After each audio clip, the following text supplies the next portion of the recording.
Muy buenas tardes de este lado de ese charco que se ha dado en llamar Océano Atlántico y muy buenas noches del otro lado.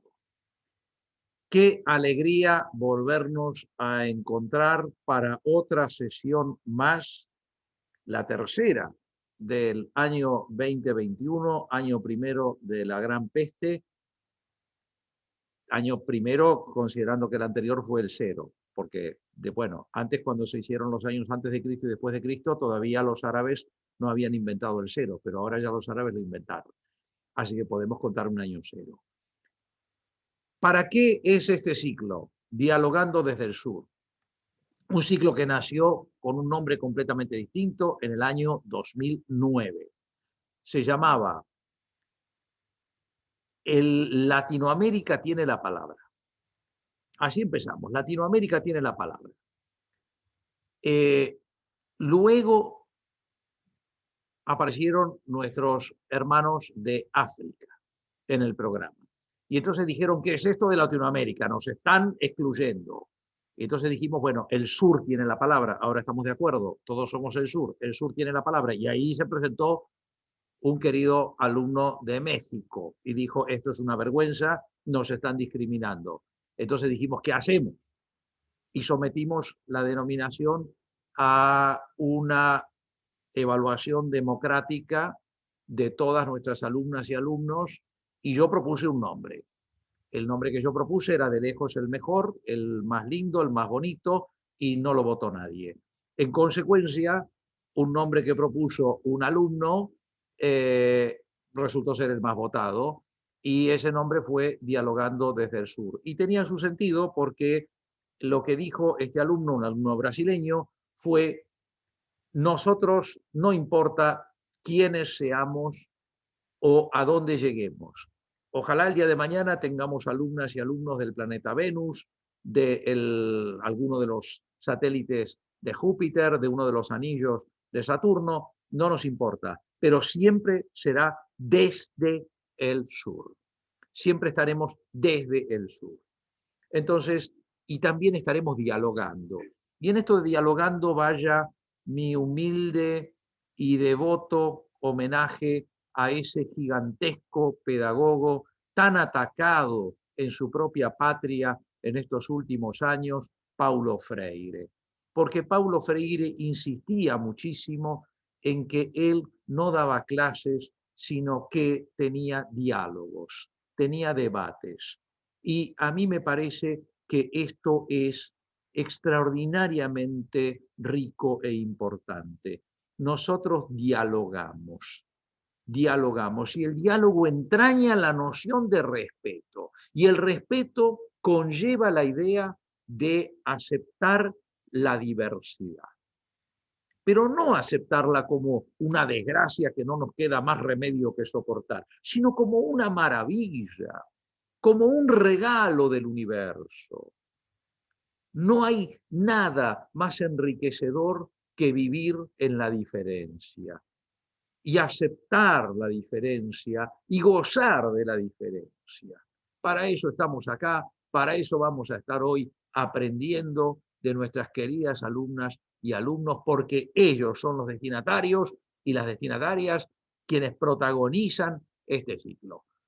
Hoy, coordinado magníficamente por nuestra querida, entrañable y siempre presente profesora doctora Laura Lora, y la va a acompañar nuestra queridísima alumna brasileña Inés Virginia Resende Docia.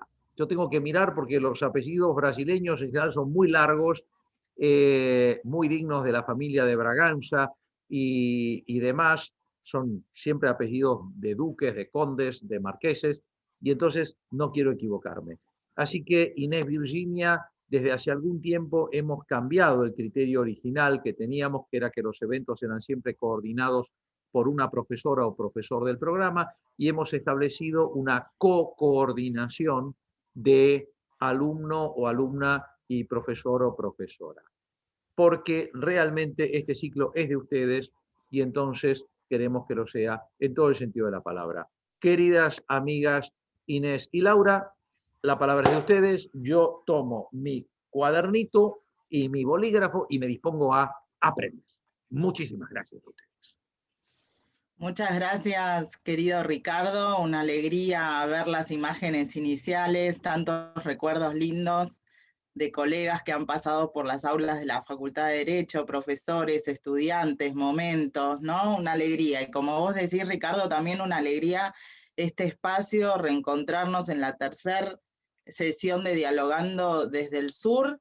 Y en este espacio estoy viendo así también a colegas, profesores, estudiantes, una alegría. Y bueno, muchas gracias por delegarme la coordinación de esta actividad, cuyo título es Diálogos Jurídicos COVID Negativos, actividad que vamos a compartir y coordinar conjuntamente con Inés Virginia Docia.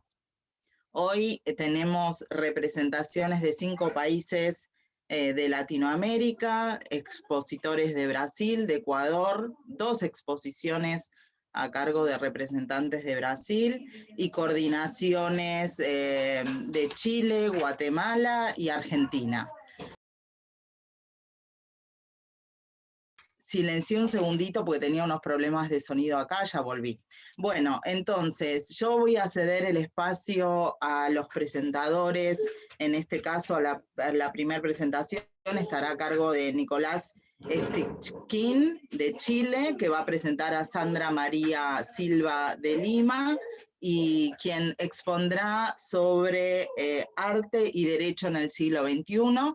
Y luego de esta exposición retomaré las siguientes apertura de las siguientes presentaciones. Quiero adelantarles que tenemos previsto un espacio para preguntas. Ese espacio será al final de las 3 exposiciones previstas para hoy. Recordarles también que está prevista una exposición de unos 15 minutos aproximadamente a cargo de los expositores, y que las coordinadoras, en este caso yo e Inés, estaremos controlando ese tiempo, o sea, asumimos la tarea horrible de estar haciendo el control de estas cuestiones, y también controlaremos a los presentadores y presentadoras, a ellos también. Así que bueno, sin más, una alegría, repito, compartir este espacio, un agradecimiento a todos. Y Nicolás, te cedo la palabra. Muchas gracias, estimadísima doctora Laura Lora. Muchas gracias. Bueno, estimados profesores, compañeros, equipo académico de los cursos intensivos válidos para el doctorado de nuestra universidad, es un honor en esta oportunidad poder presentar a nuestra compañera Sandra María Silva de Lima. Sandra se formó académicamente en Derecho e Historia, tiene una maestría en Ciencias Ambientales de la Universidad del Estado de Mato Grosso, es docente en los departamentos de Agronomía, Derecho y en la Facultad Indígena Intercultural. Profesionalmente se desempeña hace 22 años como oficial de justicia en el Tribunal de Mato Grosso. Académicamente en nuestra universidad cursa las cátedras para doctorarse en Derecho Constitucional, con un especial interés en la jurisdicción originaria indígena. Hoy, en esta tercera sesión del ciclo Dialogando desde el Sur del año 2021, expondrá su trabajo Arte y Derecho en el siglo XXI. Sandra, muchas gracias, por favor. Obrigada pela apresentação, Nicolas. E eu, de antemão, quero agradecer a UBA, né, por essa oportunidade ímpar de estar e fazendo esse tema que, para mim, é especial também. E eu gostaria de compartilhar, né, com vocês umas pequenas reflexões sobre o tema. E nós vamos...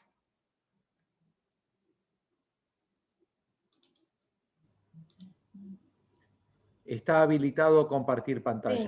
Sim, sim, obrigada, professor.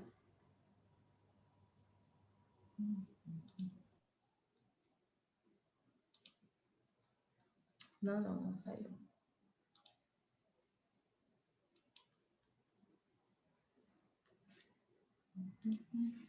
Ok? Então, nós vamos falar hoje sobre arte e direito. Está aparecendo? No, Sandra, todavía no Ainda apareció não? en la pantalla. Ya Espera, professor. aparece tu lista interna, que siempre hay que tener mucho cuidado, Sí. porque ahí a veces cuando uno muestra las listas internas hay que ver qué aparece, ¿no?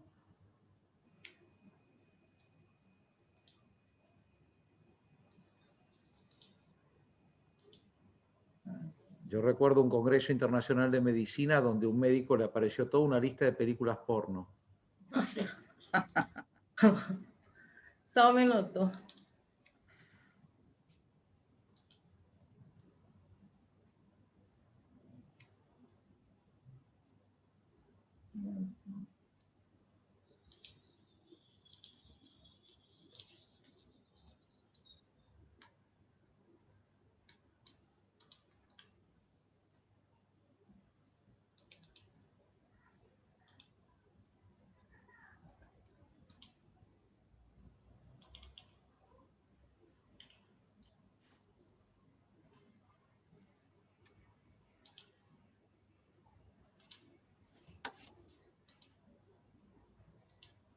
Sim?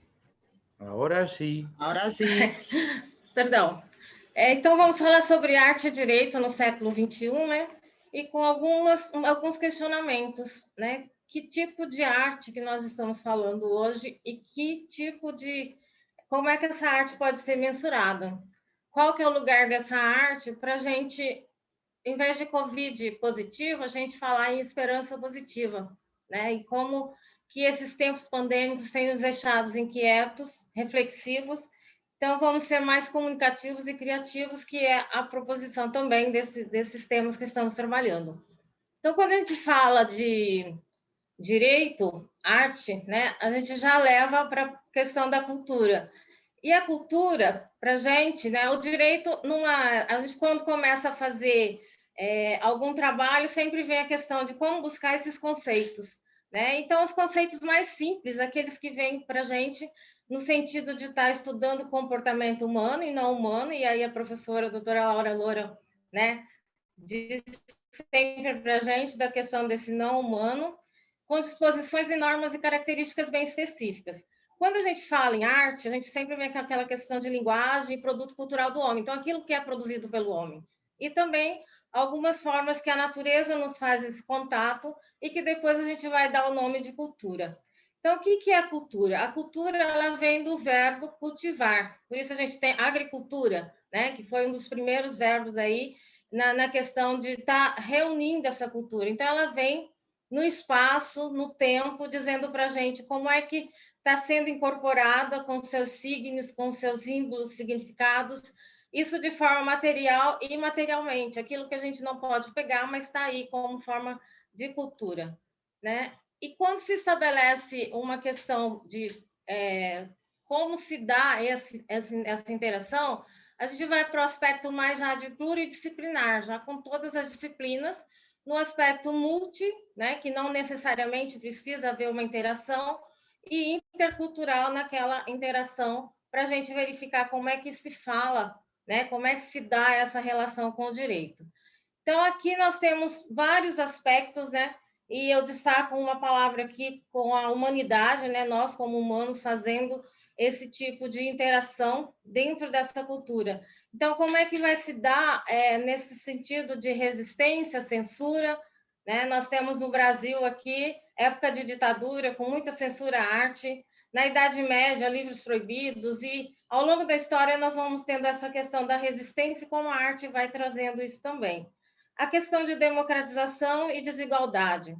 Em tempos pandêmicos, a gente já verifica, né? Nem todo mundo tem acesso a isso que a gente está vivenciando aqui, né? Como é que o Zoom ele traz para a gente essa possibilidade de todos os países estão interagindo. Então, a necessidade também de discutir na arte e no direito a exclusão e a inclusão.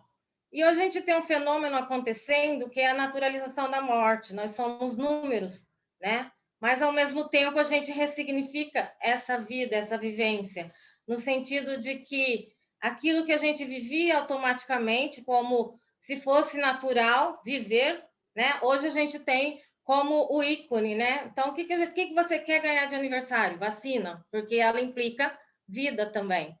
Então, nessa questão de como se fazer esse né, essa pluriculturalidade, e aí a gente vem com um debate que a universidade está engajando com a questão do direito, né, dessa diversidade, como é que a gente está aqui, através da nossa ciência do direito, fazendo todo esse pluralismo jurídico, né, acontecer. E aí, em todos os continentes, quando os africanos falam nesse pluralismo, dá aquela ânsia de conhecer como é que se dá lá, como é que se dá aqui, né?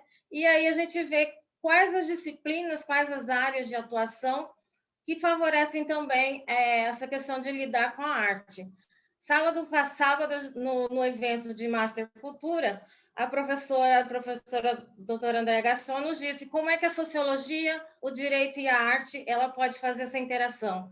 Então, ela destacou 3 palavras, né, que é o real, o teórico e também o ideal, no sentido de buscar uma utopia, o ideal, aquilo que a gente persegue nas diferentes manifestações.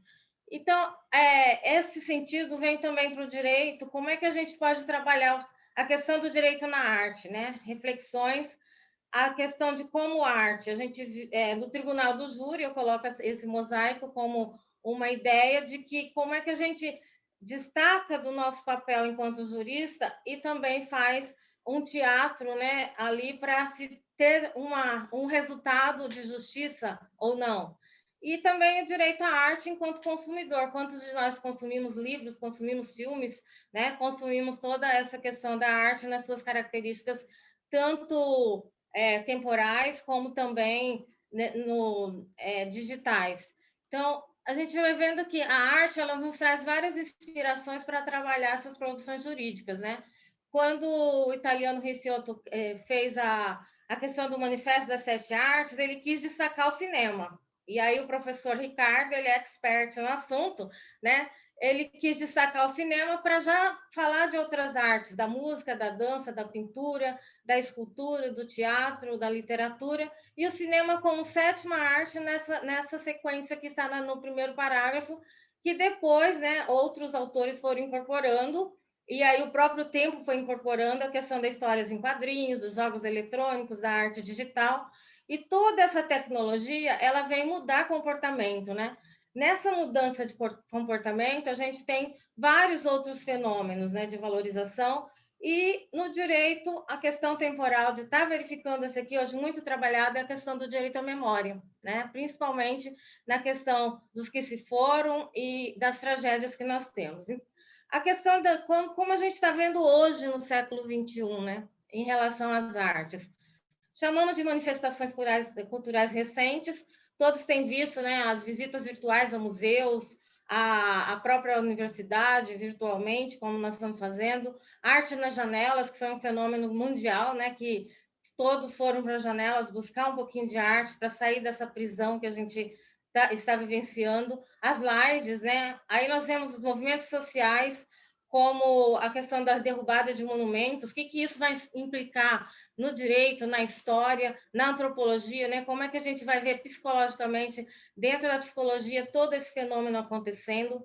As novas descobertas que estão aí, o Egito descobrindo quase 100 sarcófagos, né? Enterrados a 10, 15 metros de distância, como é que a tecnologia no século XX também vai fazer descobertas, estudos, e que vão propiciar mudanças de comportamento e mudanças desse direito. E nós vemos também, no caso do mercado da arte, né, a questão dos leilões, do tráfico, o contrabando, tudo isso circulando aí, e a gente consegue visualizar por conta desse fenômeno também da internet. A questão do fator ambiental, né, que está muito presente com a questão do clima, das mudanças climáticas, como é que a gente vai verificando a ideia dessa cultura. E aí, onde é que está o lugar da arte, né? A gente vê a arte no desenho, uma arte inclusiva aqui no Museu de Antropologia do México, onde você tem o braille para poder né, a pessoa descrever como é que está ali, e aí, de forma própria, sem ninguém estar ajudando, ela vai entender o que está ali. Uma aula, né, com as crianças dentro do museu, Museu de Antropologia. Aqui nós temos o humor político, né, a questão da anistia, né? Aí aqui a gente coloca muito o Brasil, que a lei de anistia ela foi um privilégio para aqueles que mataram, torturaram, porque acabou não acontecendo nada. E aí eu trago a ideia do Pequeno Príncipe com esse mosaico, né? Com a ideia de o que está atrás, né? O que está atrás, que é invisível para os olhos? Alguém poderia responder essa pergunta, né? O que a gente vê nesse invisível? E aí a gente trabalha muito a questão das entrelinhas, né? Como é que a arte nos dá essas entrelinhas? A arte como terapia, muito utilizada, como protesto, como forma de expressão. E aí nós temos, né, no campo cultural, nós temos uma convenção da Unesco, né, num aspecto mundial mesmo, relacionando a questão do patrimônio cultural e natural mundial. E aí colocando a questão cultural dentro do arcabouço jurídico, e a gente vê que como é que se deve conservar, né, essa arte material e material que nós temos aí. Então, aqui nós trabalhamos com a convenção e ela traz os 5 Cs, né? Como a gente tem na área ambiental, nós temos vários direcionamentos. Aqui nós temos a credibilidade, conservação, capacitação, comunicação e comunidade. Então, trabalhar a comunidade. Aqui a Unesco trabalha, né, com uma campanha de educação para que seja o rosto humano verificado junto com a história, né, que está ali naquela questão. Então, antropologicamente, como é que se viveu anteriormente, como é que a arte traz para a gente, num sentido de materialidade, e também a questão da imaterialidade. Então, um dos fenômenos que aconteceu de toda essa discussão dentro da Unesco foi a questão dos monumentos em tempos de guerra, né? Então, aqui a gente tem uma condenação, que foi a primeira, né, no sentido de condenar essa pessoa intencionalmente, ela destruiu, mas a intenção dela era de cunho religioso, de como ela não respeitava aquela cultura em detrimento da outra. E quando se fala em diversidade, diversos são 2. Não existe diverso assim, ele é sempre assim. Então, aqui nós temos um caso de condenação por crime de guerra. Aqui é a lista do patrimônio mundial, né, que nós temos a classificação, isso no site da Unesco, e as em vermelho são a questão desses que estão em risco de perigo, alguns até já desapareceram parte, e aí tentando preservar outras partes. Outra questão discutida muito foi a questão do repatriamento das obras, né? As obras do nazismo e aí obras da África que estão sendo devolvidas. E aí nós temos toda uma questão das galerias de arte hoje fazendo um trabalho, os museus, né? Colocando compliance para fazer essa questão de como devolver aquilo que não é dele. Foi apropriado em algum momento e que tem um apego cultural, tem toda uma história, mas que está em outro lugar. Então, aqui nós temos também uma questão do Cocar de Montezuma, né, que é uma dessas questões de como devolver esse cocar, e hoje a Áustria e o México vêm debatendo sobre isso. Em outubro passado, o presidente do México cobrou novamente que seja devolvido, mas tem toda uma questão cultural, né, dos mexicanos, e uma questão de como foi levada para a Áustria e como está ainda hoje. Então, isso aí também fica nos mistérios, e a fragilidade da obra hoje, alguns antropólogos dizem que ela não suportaria uma viagem, teria que ser um avião especial e coisas não suportaria para não se danificar. Então, estão resolvendo ainda essa questão, e a questão de se buscar isso tem muitas reportagens para a gente verificar. Professor, parece que a gente fez uma sintonia, né? Este ano comemora-se o centenário de Paulo Freire. E nosso diálogo desde ao Sul, aqui está se reunindo desde o ano passado, é um ano, o próprio Instituto Paulo Freire fazendo essa questão de como aglutinar para Paulo Freire, a questão dele ser um educador que ele colocou no mundo a diversidade. As formas, as técnicas de se educar, elas vão sendo feitas por aqueles que desejam, mas a figura de Paulo Freire, enquanto educador, que movimentou o mundo, ela deve ser lembrada, e eu tenho o maior orgulho de dizer que não há saber mais ou saber menos, há saberes diferentes. E nesse posicionamento de saberes diferentes, a gente busca a diversidade busca, né, como é que a gente tem que fazer esse salvamento, essa salvaguarda desses monumentos que contam a nossa história, porque um homem sem história não é nada, né? E aqui eu agradeço a todos e espero que logo a gente faça uma reunião presencial, né, no Palácio Dórico, para que eu possa fazer, ainda vou fazer a obra, a entrega dessa obra. Obrigada a todos. Felicitaciones, Sandra María Silva de Lima, por tu exposición, por el uso del tiempo, exactamente 15 minutos, así que doble aplauso. Una alegría escucharte. Bueno, Sandra, muy bien. Aquellos que quieran ir pensando en preguntas, comentarios, vamos a habilitar al final, bueno, cuando se abra el espacio para preguntas, el chat, de tal manera que vayan transmitiendo sus preguntas breves, claras, precisas, en el chat y después se las vamos a transmitir a los expositores. Bueno, ahora darle una alegría inmensa, darle la palabra a Andrea Desiré Rabanales de la Roca, representante de Guatemala. Guatemala, una alegría que estés acá, Andrea. Así que, bueno, Andrea, te dejo el micrófono para que hagas la presentación del expositor siguiente. Y aquí quedamos expectantes. Muchas gracias por la cálida bienvenida. Buenas tardes a todas y todos. Para mí es un gusto presentar al siguiente expositor. Él es Gabriel Santiago Pereira Gómez, que va a exponer un fenómeno muy relevante de cara al análisis crítico de la forma como opera el sistema de partidos. Expone la posibilidad de concretizar postulaciones para cargos de elección popular por parte de personas sin que éstas cuenten necesariamente con apoyo de un partido político. A este tema, él lo denominó el derecho a la libre postulación de los ciudadanos en las elecciones personales y pluripersonales.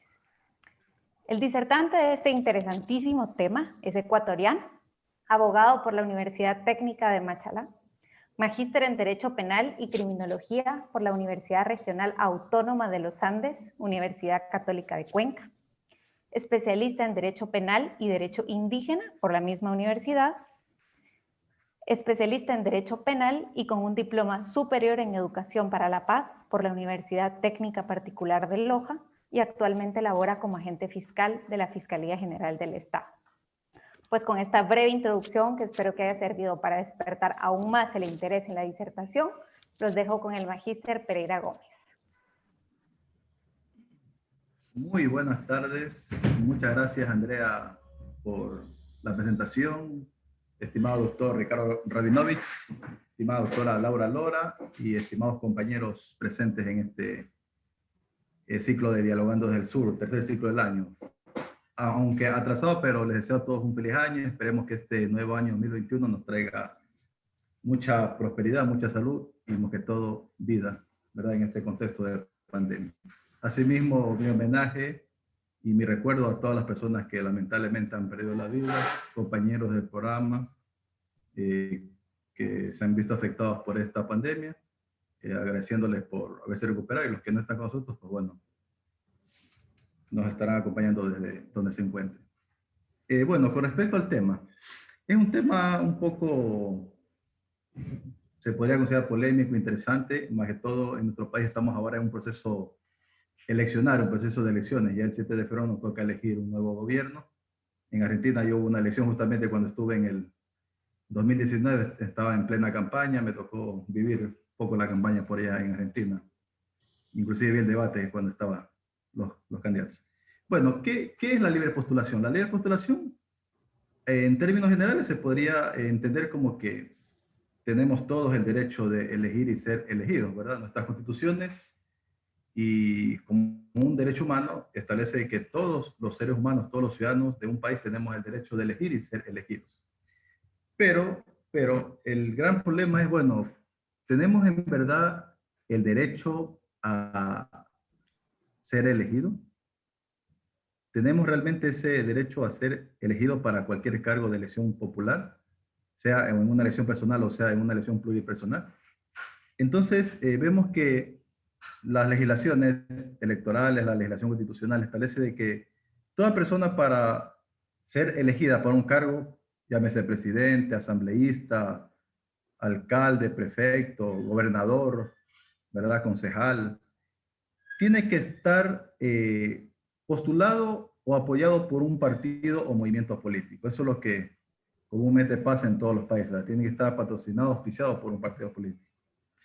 En nuestro país, hace mucho tiempo atrás, había la figura de los independientes, de las personas que con un número de firmas determinado, dependiendo de su cargo político, podían ser elegidos para cargos específicos, solo con firmas, ¿verdad? Sin necesidad de estar afiliado a un partido político. Sin embargo, la Constitución del 2008 volvió al esquema de exigir la afiliación a un partido o movimiento político.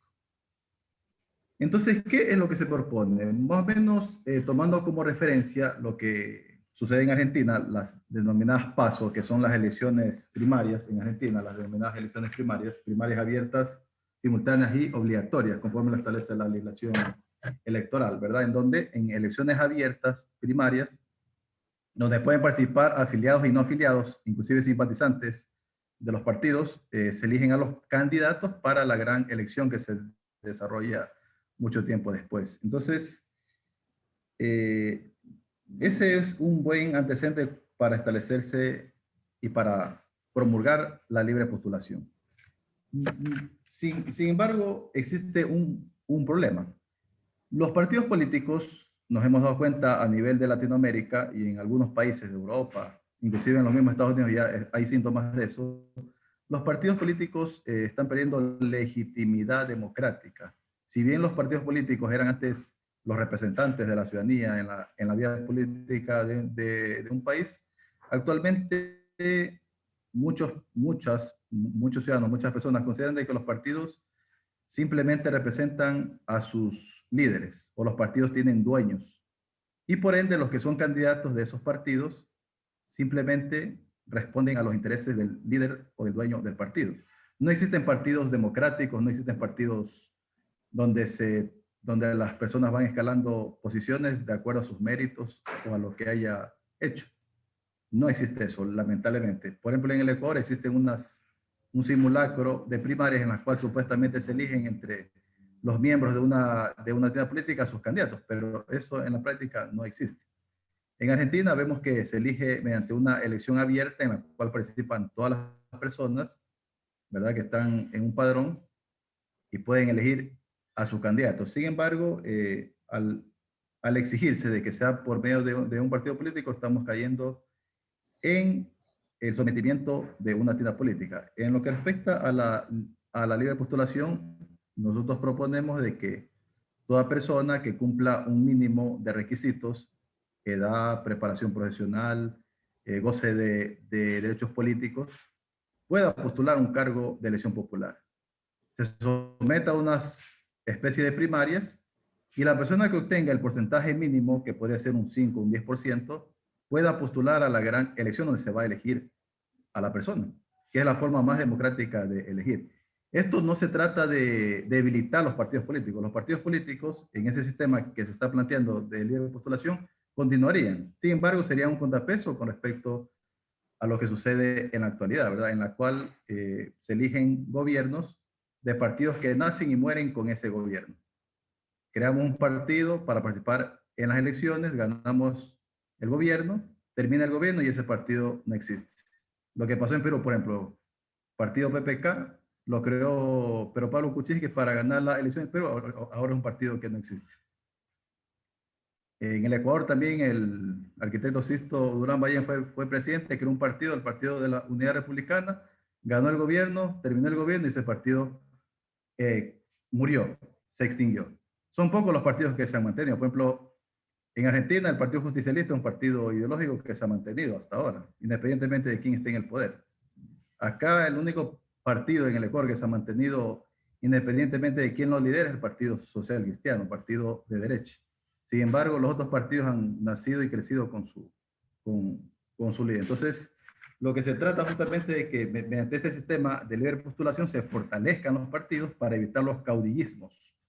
Porque los caudillismos, para bien o para mal, son nocivos para una democracia. ¿Por qué? Porque los partidos se creen dueños del gobierno, dueños de las personas, y llegará un momento de que si bien empiezan como un partido participativo, democrático, en el cual todas las personas proponen ideas, planes de gobierno, políticas públicas, al final del día se terminan convirtiendo en entes en los cuales el único que dispone o propone es la persona que encabeza ese partido. Por lo tanto,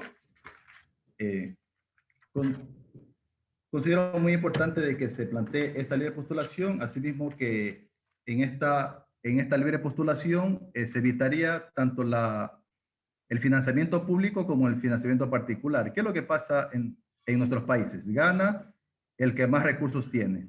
El que no tiene recursos, lamentablemente, por más voluntad, por más preparación o por más buenas ideas que tenga, no gana. ¿Por qué? Porque no tiene acceso a los medios públicos, no tiene los recursos para hacerse promocionar por los medios públicos, por las redes sociales, no tiene recursos para dar dádivas, pese a que está prohibido en ciertos países dar dádivas, se las da y esa es la forma de hacerse conocer.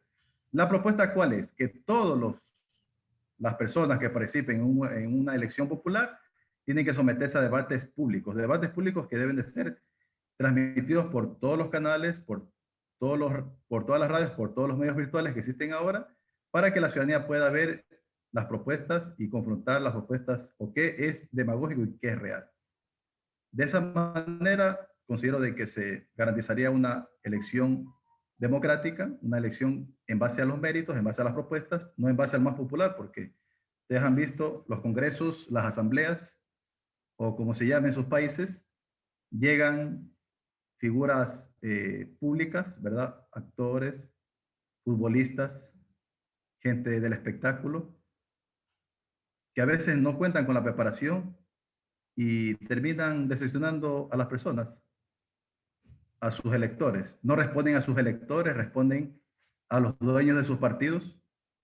Y lo que necesitamos son representantes a los órganos colegiados que representen al pueblo, a la gente, a la ciudadanía. No respondan al dueño de su partido.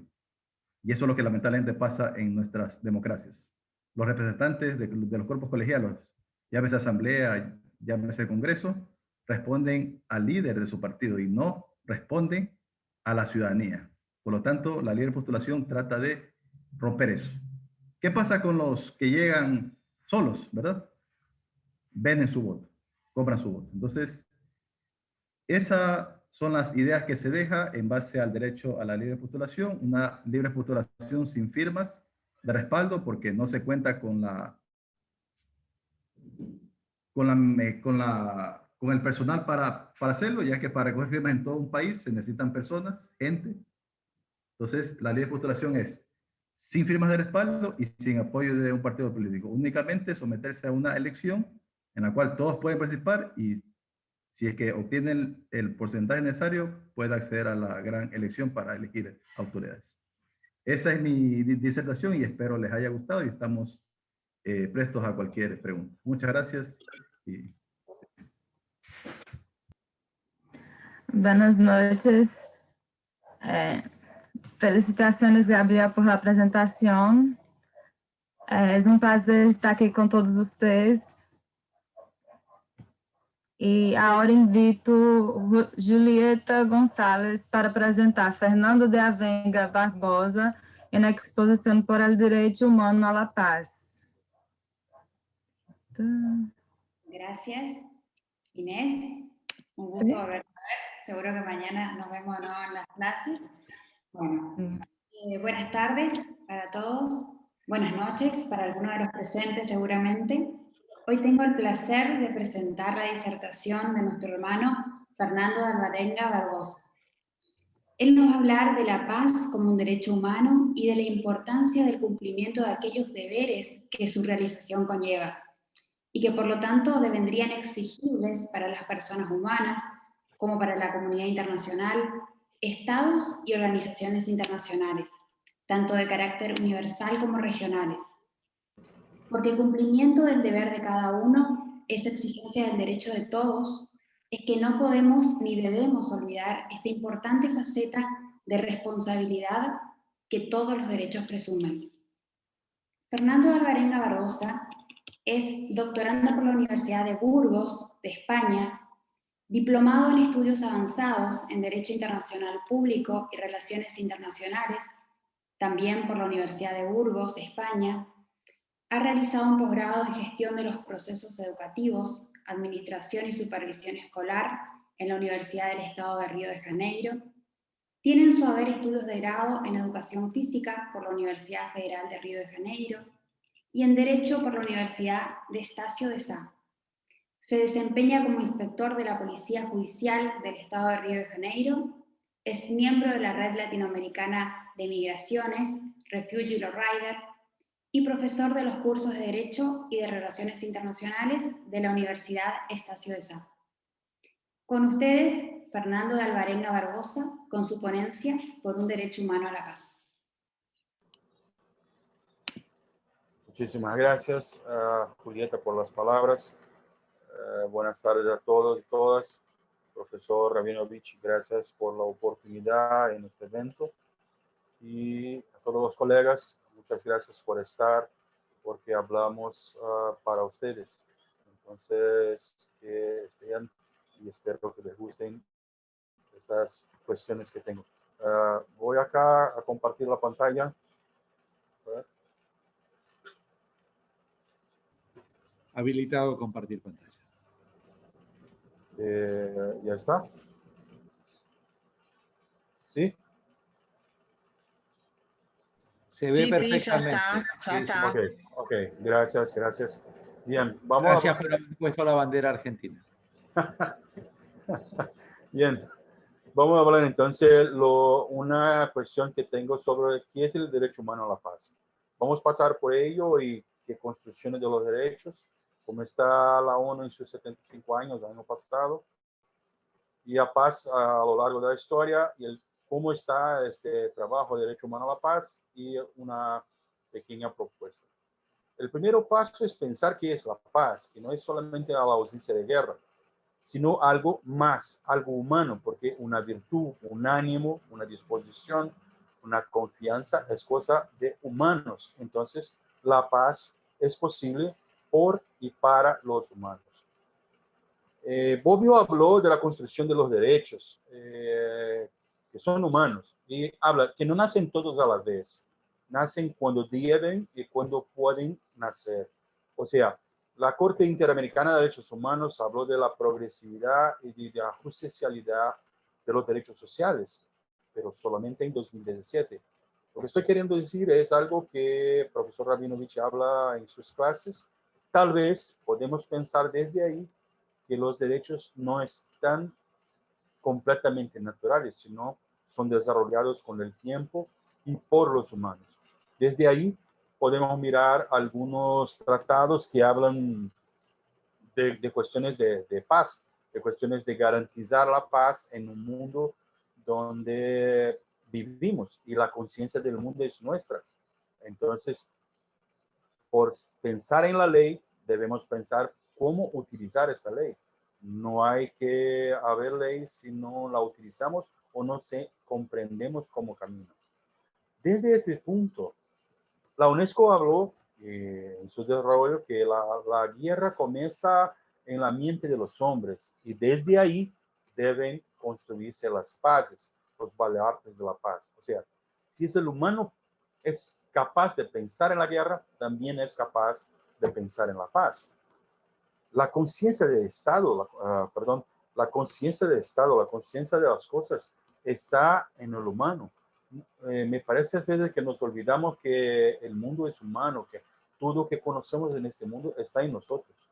Y desde ahí, esta paz debe basarse en una solidaridad moral y la intelectualidad de la humanidad. No podemos olvidar de eso. Año pasado la ONU hizo 75 años y este año el ACNUR con el Estatuto de los Refugiados hace 70 años. Y entonces ya empezamos a trabajar con las cuestiones de los refugiados que son, y no me gusta hablar de eso, pero ya leí sobre y ya vi en otros sitios, es como los refugiados son la basura humana de la guerra, o sea, el que sobra de la guerra. Entonces hay que tener cuidado con las personas. ¿Y quién tiene? Los estados. Pero ¿quién son los estados? Nosotros. Algunos pensadores a lo largo de la historia hablaron por la paz, hablaron de la paz, y algunos de ellos, no podemos hablar de todos.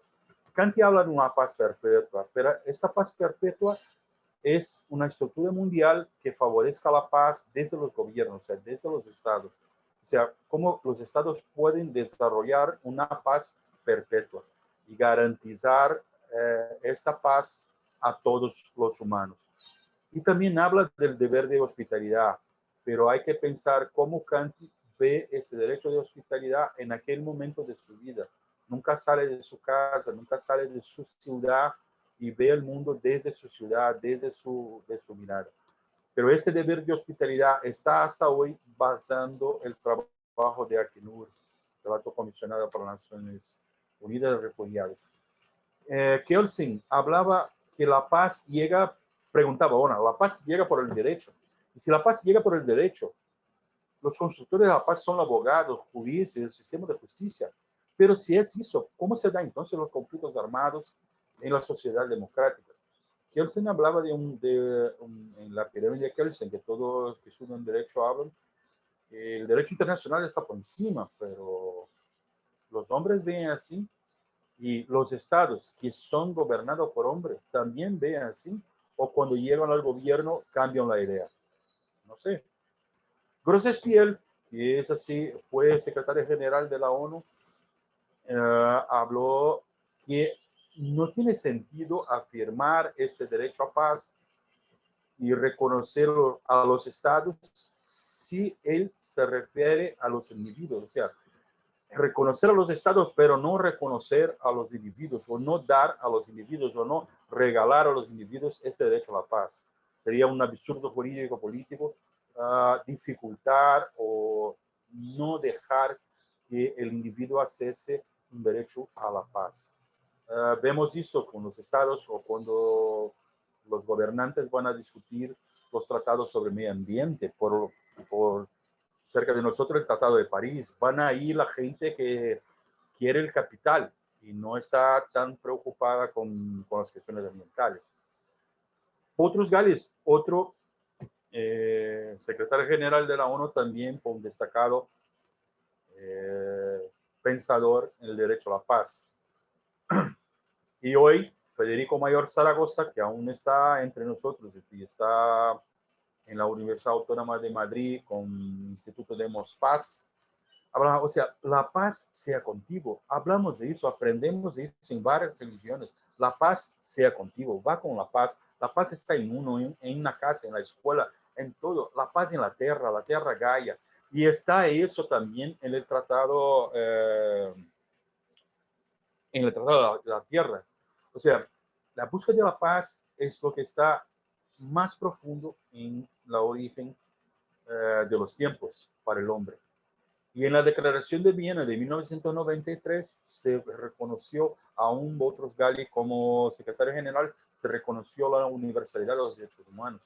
Una universidad que llevaba un derecho a la paz, un derecho al medio ambiente, a la propiedad sobre el patrimonio común de la humanidad, de todos nosotros, o sea, un trabajo de todos, y no solamente de un estado u otro. Y hablaba la compañera Sandra hace poco de la arte, una responsabilidad de todos, y un derecho al desarrollo, un derecho de desarrollo personal, por supuesto.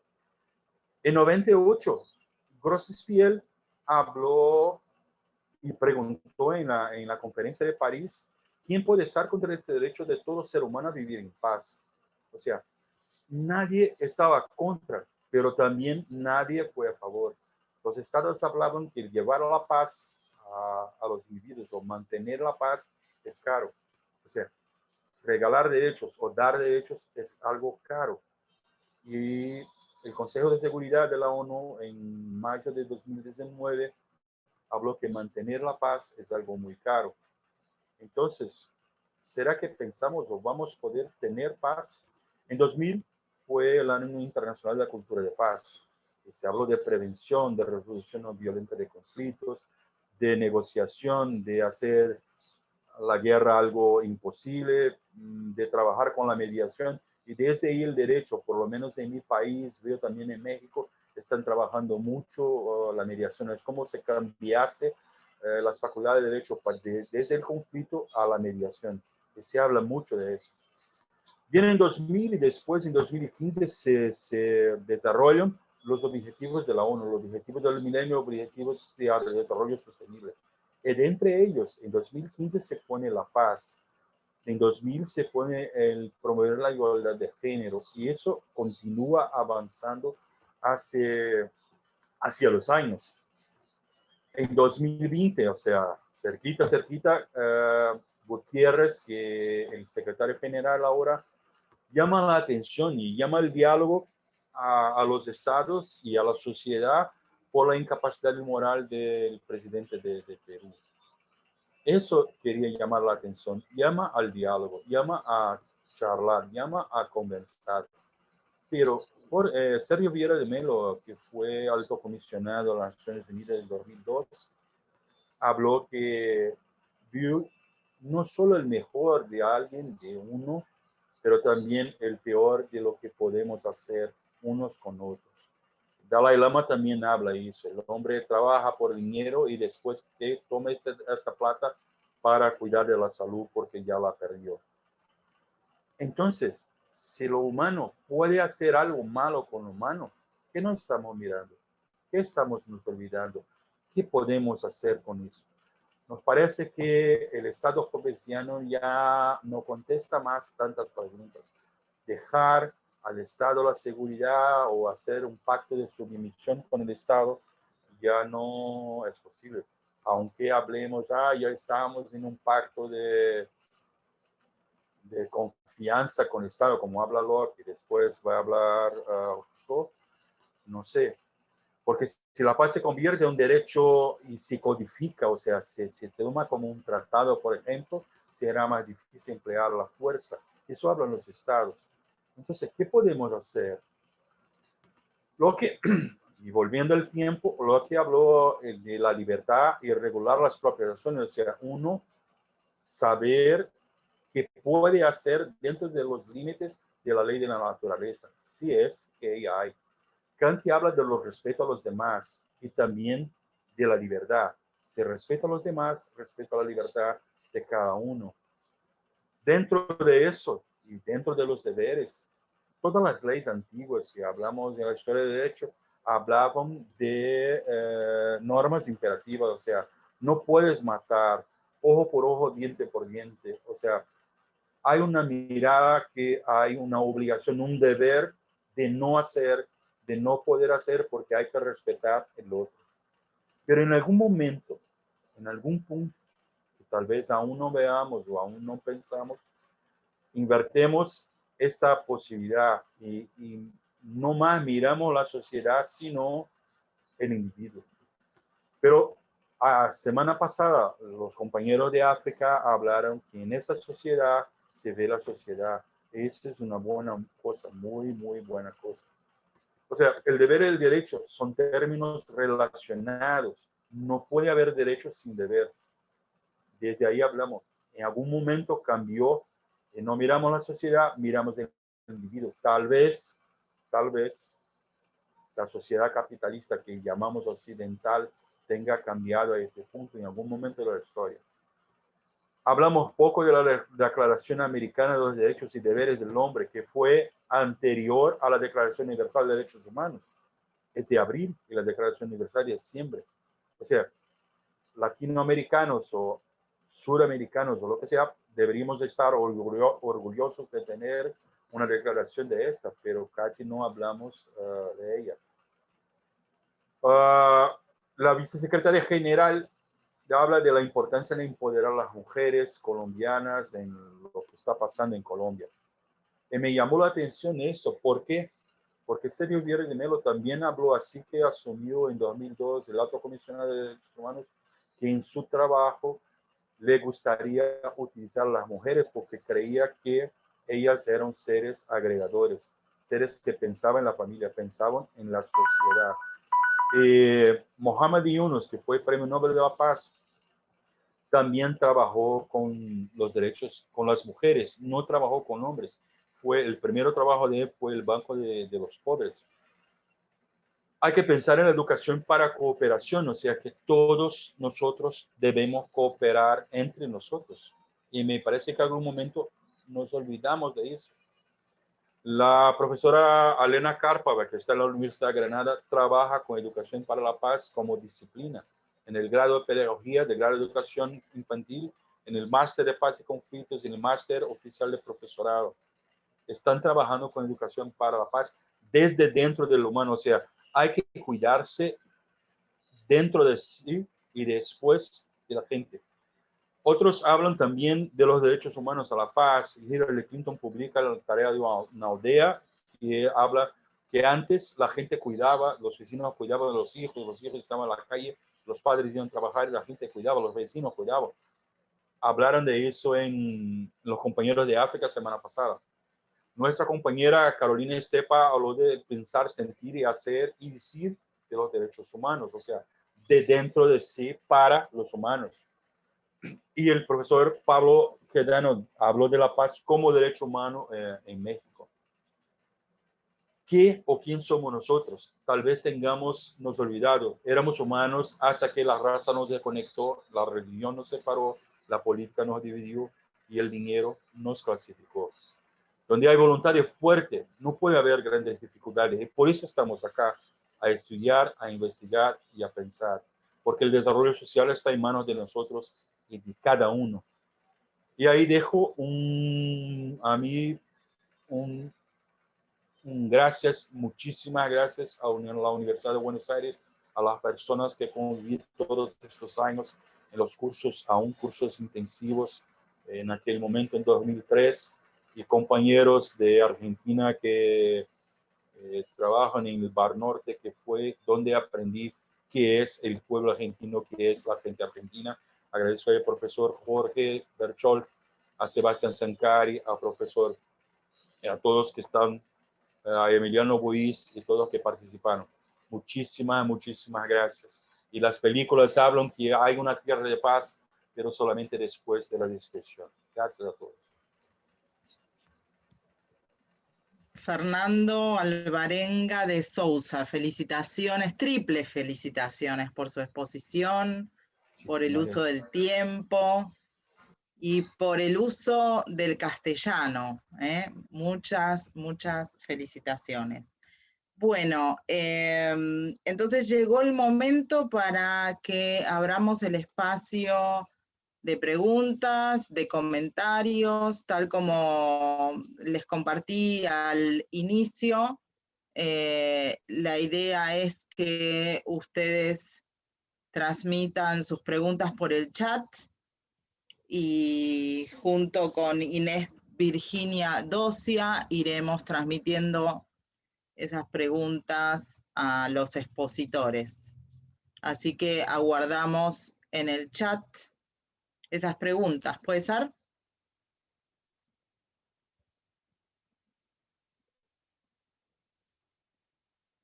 Bueno, acá tenemos una primer pregunta de Rafael Medina a Fernando de Alvarenga de Sousa. Si por favor nos puede hablar sobre la relación entre paz y ambiente. Fernando, entonces le cedo la palabra. Gracias, profesora. Gracias por la pregunta. La paz y ambiente, mira, si uno vive en una casa que está sucia, esta casa le causa un desconfort. Si está en una calle que es oscura, no tiene luz, o tiene árboles que cubren el camino, no tiene seguridad. La seguridad pública, por ejemplo, no es solamente la policía en la calle, es las condiciones que la ciudad despierta y da a los ciudadanos. Si no tenemos medio ambiente, no vamos a tener vida. Estamos en un momento de estar enclausurados, digamos, en casa. Si uno aprovecha el tiempo para estar estudiando o pensando o no dejando que sus fantasmas internos le tomen la cabeza, va a aprovechar el tiempo. Me recuerdo que hace 2 semanas un compañero habló que pasó todo el tiempo estudiando. Todo el tiempo es posible, no sé, pero es posible a algunos, sí. Desde los tiempos de educación física hablaba, la peor briga que un humano tiene es con su propia cabeza. Si el ambiente es malo, si el medio ambiente que vivimos, sea nuestra casa, el ambiente interno, no vamos a conseguir vivir en paz. Y por eso muchos saben que el peor fantasma de uno está dentro de sí. Se mira este momento como la peor cosa del mundo, va a ser la peor cosa del mundo. Pero se mira el momento como una oportunidad, vamos a avanzar. Estamos acá, y el profesor Rabinovich habla de eso un montón de veces, estamos acá por la oportunidad de este momento, porque la UBA nos abrió la puerta para tener clase, para hablar y tal. Si tuviéramos que viajar a Buenos Aires, tal vez no tendríamos tantos eventos como tenemos ahora. Es eso. Gracias. Muchas gracias, Fernando. Inés, ¿vas a compartir las siguientes preguntas? Sim, agora uma pergunta para Gabriel Santiago Pereira. Darla Naomi pergunta se pode dizer que realmente existe uma democracia representativa com a existência de vários candidatos presidenciais.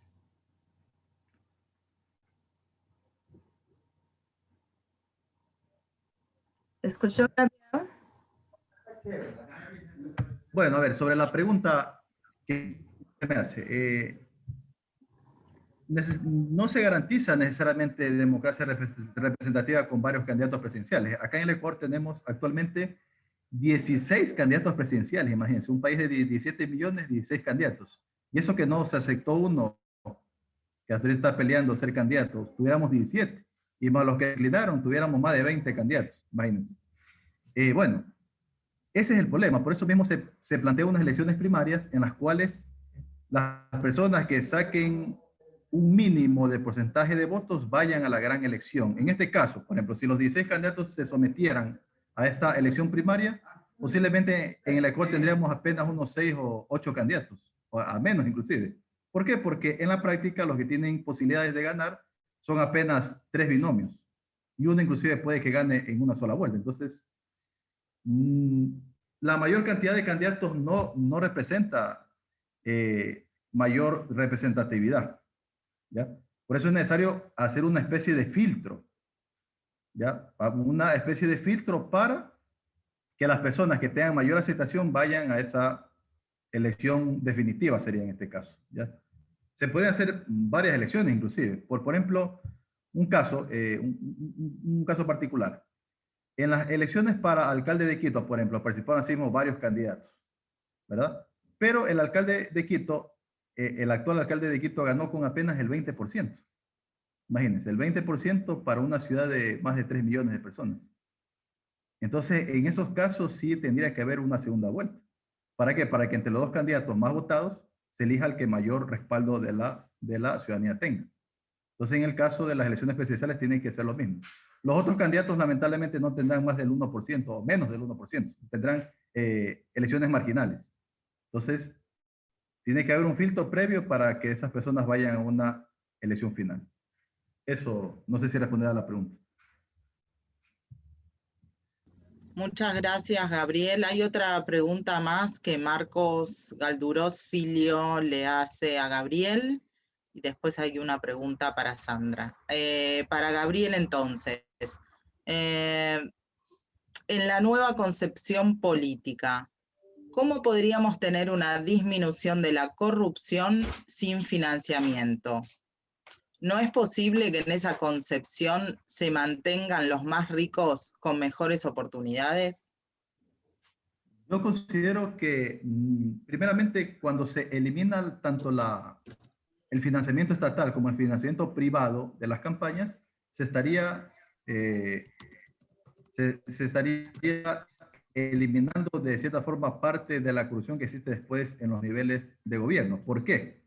Porque los candidatos que son financiados por las grandes compañías, las grandes empresas, los grandes monopolios, los grandes empresarios, los grandes millonarios de los países, cuando llegan al poder, responden al dinero que supuestamente les aportaron estas personas, pero no responden al pueblo. Entonces, si una persona no es financiada ni por el privado ni por el Estado, porque es dinero del contribuyente que no debe de financiar campañas particulares, entonces estamos evitando que haya corrupción en el gobierno. ¿Por qué? Porque no va a pagar favores a ninguna persona. Eso justamente es lo que se trata cuando se habla de una libre postulación. La persona postula por su voluntad, por lo que piensa, por lo que va a hacer, más no por lo que le diga el dueño de su partido o porque le diga su financista o por lo que le diga su grupo de poder. Porque lamentablemente hay muchas personas dignatarias de elección popular que responden a eso y no responden al interés particular. Entonces yo considero que esa es una forma de limitar, de eliminar la corrupción y de que no se permita el financiamiento privado. ¿Por qué? Porque eso da lugar a que grandes grupos lleguen al poder y hagan lo que se llama en Estados Unidos el lobby, haya intereses, haya conflicto de intereses y no se gobierna a favor de la mayoría, sino de las minorías de poder, lo que está pasando en nuestro país, por ejemplo. El presidente ganó en base a un programa, un proyecto político, traicionó ese proyecto político y se sometió a los grupos de poder que existen. Está gobernando por unos pocos, más no para la mayoría. Eso, estimado compañero. Muchas gracias, Gabriel. Bueno, Inés va a compartir las restantes preguntas. Sandra, hay cuatro preguntas para usted. La primera es, ¿cree que debería fomentarse la enseñanza del arte en las facultades de Derecho? ¿Debería vincularse al arte con el derecho en esos cursos? Otra pregunta, ¿qué valoración podrías hacer de las potentes formas de activismo de este nuevo ciclo? Y la otra, podemos sonhar com a ressignificação da vivência no contexto brasileiro, envolvido muito mais com a naturalização da morte? Respondendo a primeira pergunta, né? Quando fala-se em arte, né, a gente vê mais aqui hoje no campo da educação como se fosse um tema gerador. Vou trabalhar arte, vou pegar aquilo e coisa, mas ela pode sim ser, né, objeto de ensino, assim como a gente tem dentro do direito, como a gente tem direito civil. Como é que se criou o direito civil, o direito penal, e por que não o direito da arte, né? Mas a arte construída por aquele próprio aluno que está ali no ensinando, vivendo esse contexto. E também a questão de como é que a gente, né, pode transformar isso numa disciplina. Pode sim, direito artístico, e aí a questão de colocar o próprio aluno para produzir esse direito, né? O professor, ele trabalha muito a questão do cinema, né? E aí a gente vê, nós vimos agora, sábado, no evento, literatura, cinema, vimos a questão de uma apresentadora falar que ela escreve novelas desde cedo e fez essa questão de como coloca-se o direito ali, né, imbricado nessa questão. Então, fazer mesmo essa situação virar uma arte, como a gente teve o direito ambiental, o direito agrário, né, que foi surgindo nesse contexto. Então, é uma demanda que dá para se explicar o direito, e quando a gente vê filosofia do direito, vê história do direito, essa percepção que a gente tem, eu admiro o professor Ricardo, que ele coloca no sentido de detalhes da história, como é que surgiu aquilo, como é que foi ali, e aí nós podemos visualizar essa mesma história do direito dentro do direito da arte, né? E não só colocar o direito questionando já no ponto, porque a gente tem em arte e direito a situação de como você vê as situações civis, né? As situações de contrabando, que vai para a área penal, da situação administrativa. Então, ela já permeia todos esses, os contratos já permeiam aí, mas fazer de uma forma específica, eu acredito que sim, né? E a gente teria, assim, grandes ganhos, né? Como o colega disse, que direito à paz que a gente pode construir. Essa arte, ela pode ajudar. E a segunda pergunta, o ativismo, né? A potência do ativismo, a própria pergunta você já traz a resposta, ela é potente.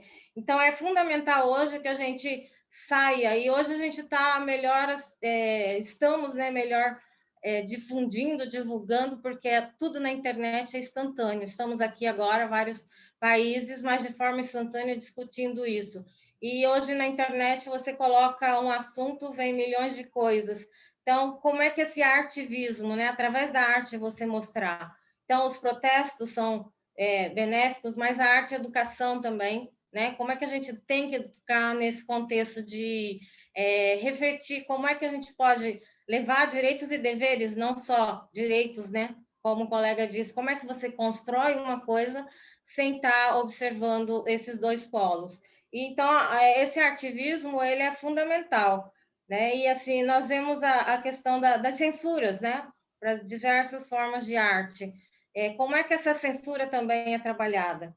E a última pergunta, como é que a gente pode ressignificar a vida num Brasil hoje que está marcado por uma necropolítica, que está marcado por também toda essa informação que a gente tem de muitos mortos, sem uma saúde, sem um contexto de saúde, uma política governamental que ofereça políticas públicas que são mais sólidas, né, nesse sentido, e também causando pânico entre a população. Então, como é que a gente vai ressignificar a vida? Como é que a arte pode fazer isso? Né? Nós já fazemos de forma, como é que ela pode sensibilizar para se fazer isso? Conscientemente, nós já estamos fazendo essa sensibilização.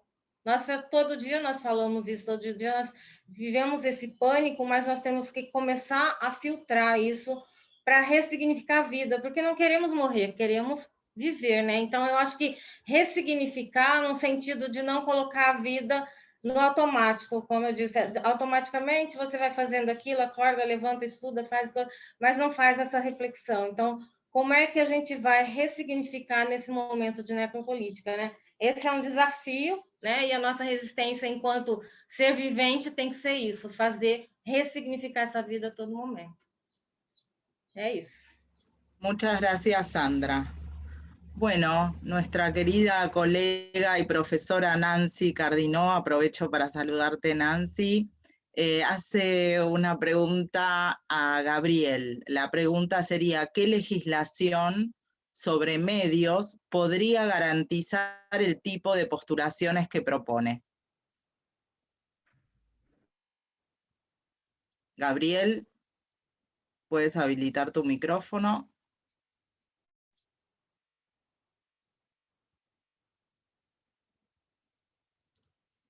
No se te escucha porque tenés el micrófono apagado, Gabriel.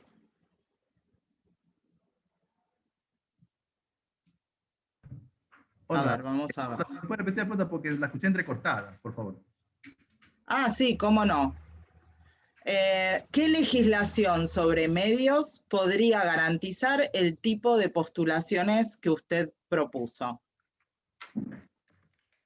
¿Cómo garantizar por los medios? A ver, la propuesta es que todas las propuestas de campaña se las haga de manera igualitaria en todos los medios.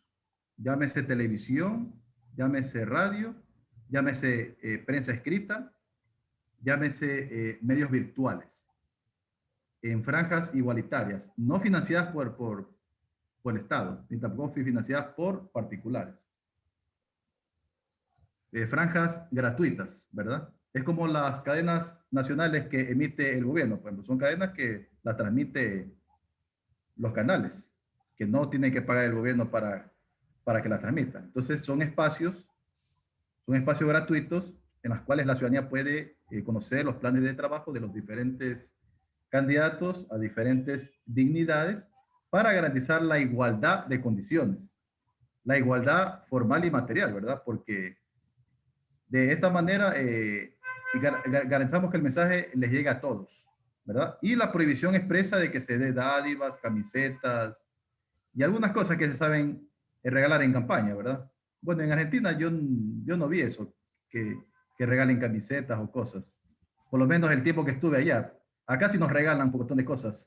Los candidatos, hasta pruebas para el COVID están regalando los candidatos, imagínense. Entonces, eso es una forma de comprar el voto, verán, inclusive.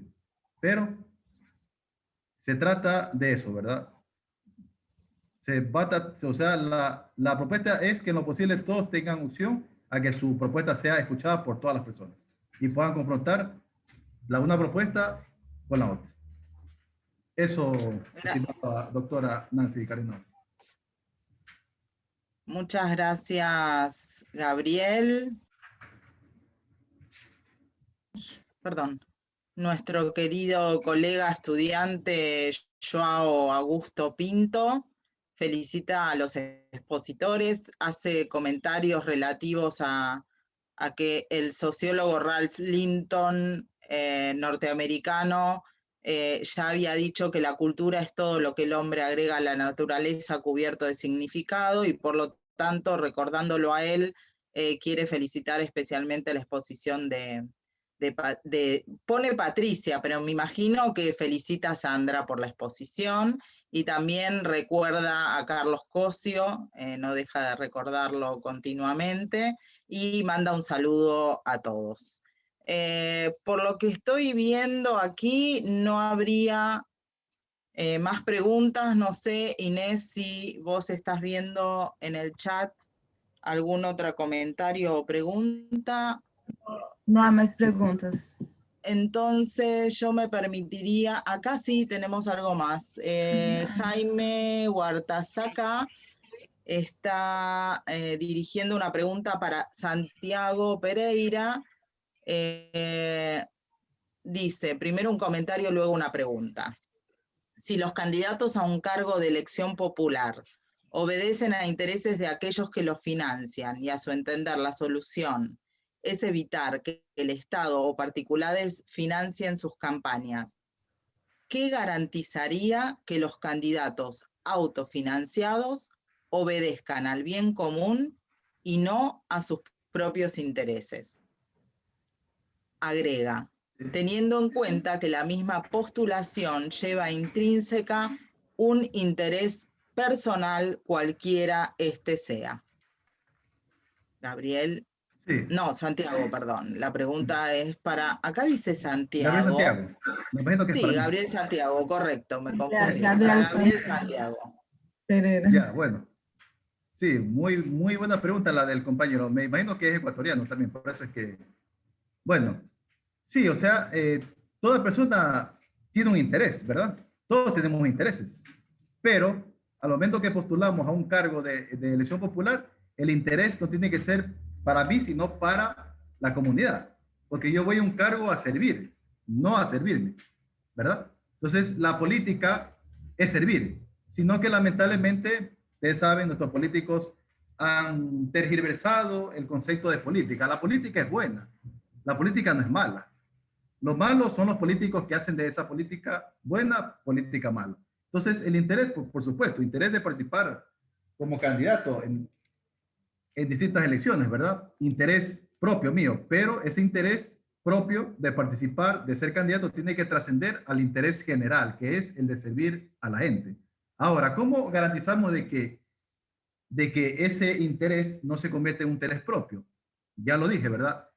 Las campañas no tienen que ser financiadas ni por la persona, ni por la persona que hace, ni por el particular, ni por el Estado. ¿Por qué? Para evitar conflictos de intereses. ¿Por qué? Porque se puede postular una persona con muchos recursos, ¿verdad? Financiar su propia campaña sin entonces ahí habría desigualdad, ¿verdad? Pese a que él financie su misma campaña, estaría en desventaja con los otros que no tienen para financiar su campaña. Entonces, se busca justamente de que no se gaste en campaña, porque la idea no es gastar, porque el concepto de gastar en campaña es cuando llega al cargo, recuperar lo que supuestamente invertí, ¿verdad? Entonces, eso es lo que se busca, que las propuestas sean gratuitas, que los espacios sean gratuitos, que no sean financiados ni por el Estado, ni por el particular, ni por el propio candidato.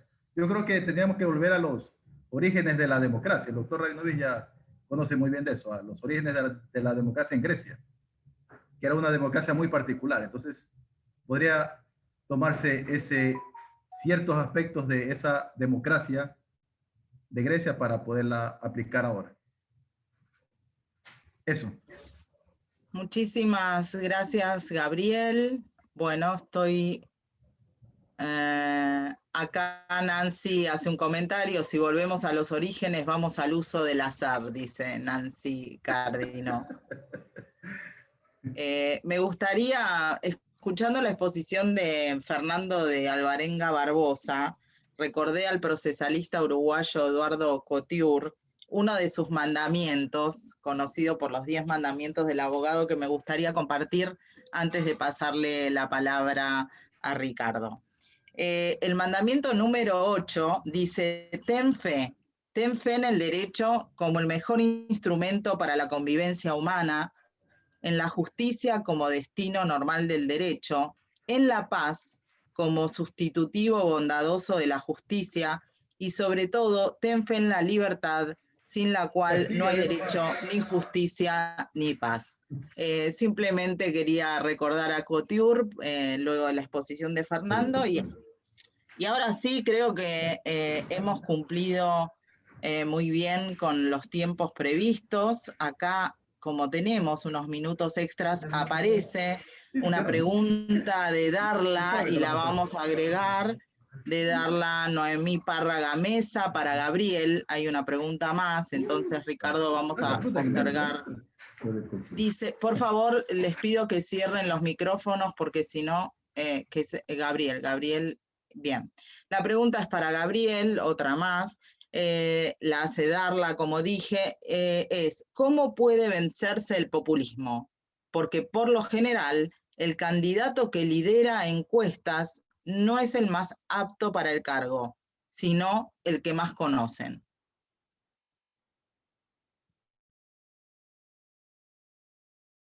Gabriel, ¿puedes responder esta pregunta? Sí. Bien. Bueno, ha estado muy interesante el tema. Sí, justamente, bueno, es un tema muy complejo, ¿verdad? Siempre va a haber, bueno, tiene que haber un equilibrio, ¿verdad?, entre popularidad y capacidad, ¿verdad? La persona popular también puede ser capaz, pero hay personas populares que no tienen la capacidad como para estar en un cargo público, entonces no se les puede quitar eso, pero lo que se busca justamente es que en esa libre postulación todos sean conocidos, porque el más popular, ¿por qué es popular? Porque tiene acceso a los medios, porque cierta prensa le hace campaña gratuita a esa persona conocida, a favor o en contra, porque hay también personas que le hacen campaña en contra, entonces es una suma de todo, pero la persona tiene que ser, además de popular, tiene que ser capacitada para ejercer el cargo, para saber qué es lo que va a hacer, porque hay muchas personas que se postulan al cargo, pero no saben ni siquiera qué es lo que van a hacer, o no son bien asesorados de lo que van a hacer, porque por eso también existen las asesorías. Entonces tiene que la persona, si no tiene conocimiento sobre determinado tema, asesorarse de ese tema y poderlo exponer de una manera que la gente pueda entender. El candidato también tiene que ser una persona que llegue a la gente, ¿no? No puede ser un candidato tecnócrata o tecnicista, ¿verdad? Tiene que hablarle al pueblo, porque el pueblo es justamente el que lo elige. Entonces el pueblo no entiende ciertas cosas y hay que hablarle claramente a la ciudadanía para que pueda elegir de mejor manera. Eso nomás. Muchas gracias, Gabriel. Bueno, un agradecimiento especial a mi compañera de coordinación, Inés Virginia. Y ahora sí, Ricardo, entonces te cedemos el micrófono para lo que corresponda. Gracias, querida amiga Laura. Bueno, primero y fundamental, felicitar a las dos coordinadoras, a la querida profesora Laura Lora y a Inés Virginia, que cumplió su papel muy bien. Felicitaciones. Y, por supuesto, mi felicitación a las tres personas, a los tres queridos hermanos y hermanas que nos han brindado sus conferencias hoy.